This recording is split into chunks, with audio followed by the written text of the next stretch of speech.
Good morning to everyone. Once again, this is Pastor Benee, and I would like to greet you a wonderful day in the presence of our God. And today, I would like to share to you one of the God's promises that we can find in the book of Matthew, chapter 11, verses 28 up to verses 30. And it says, "Come to me, all of you who are weary and burdened, and I will give you rest. Take my yoke upon me and learn from me, for I am gentle and humble in heart, and you will find rest for your souls. For my yoke is easy and my burden is light." It's really such a wonderful thing to realize that the wonderful promises of God for all of us who are in this present world, who are currently experiencing a great distress and weariness and burden because of the present crisis that we're having right now.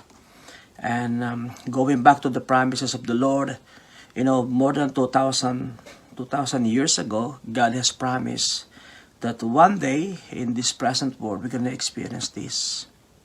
And it's so fascinating to realize that even before all these crises and all these problems and world crises that we're having right now, the promises of the Lord has been given even before it comes.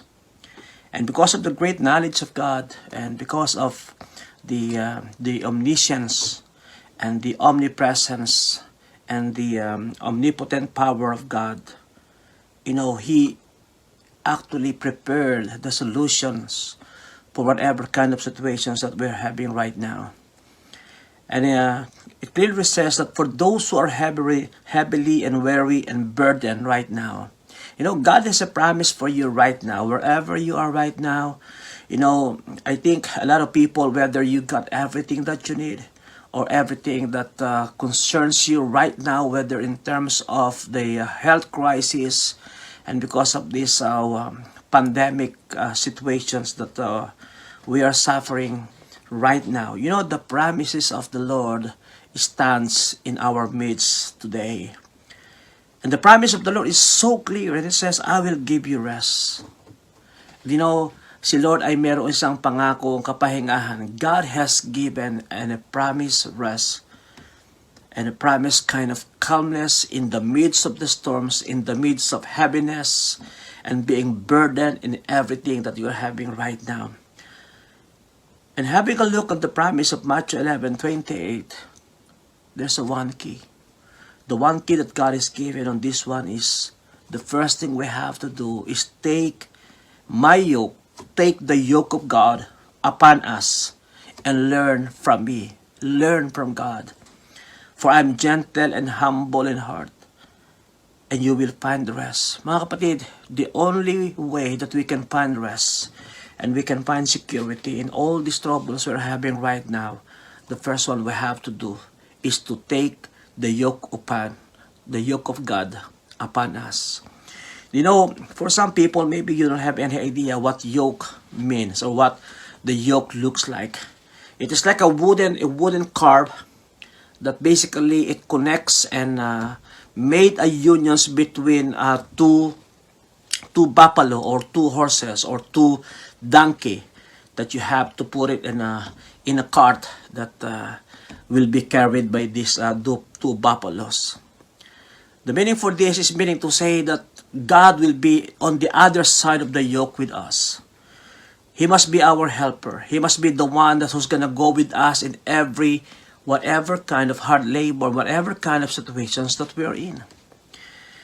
And the secret of the burdens, for the burdens and weariness to go off, is to have a yoke with our God. And it means that, having a yoke with God, meaning to do things together with God. Don't do things just on your own. The promise of the Lord is, do things with me. Don't take it by yourself. And another one is to walk our journey with God, to fight the battles with God. Most people, one thing that I realize, the more we try to do things on our own, the more and the heavier the loads would be. Habang mas pinapasan natin yung hirap, mas lalo natin kinakaya yung problema in our own. You know what? the loads is getting heavier and heavier. You know, the promises of the Lord, and the promises of the Lord for those who believe Him is not for you to carry the loads on your own. Because there is a God, there is Jesus, who is very much willing and capable to help you in whatever situations, whatever kind of loads, whatever kinds of trials that you're having right now. Kapatid, wherever you're listening right now, the promises of the Lord upon you, He's going to give you rest. He doesn't want you to be full of burden and weariness in your life. Because the reason is, God doesn't want you to suffer from those things. The promises of the Lord is going to give you rest.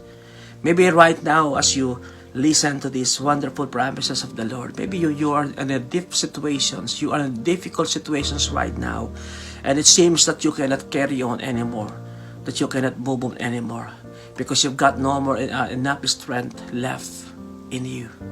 You know, the promises of the Lord is coming upon your life right now. God says, come unto me.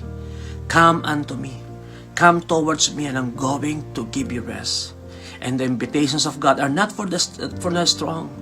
The promises of the Lord is not for the strong, not for those who have enough things that they have, that they need. The promises of the Lord is for those who are weary and heavily laden, for those people who are heavily burdened right now. You know what? The Lord is just one call away.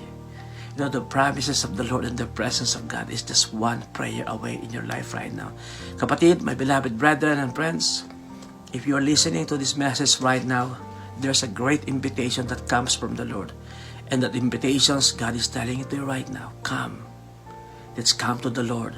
And let's bring all the loads, all the trials, all the difficulties, all the burden that we have. And I assure you, the Lord said, that His rest will be upon you. He's waiting for you right now. Come to Him. He's ready to help. God bless you, and have a good day.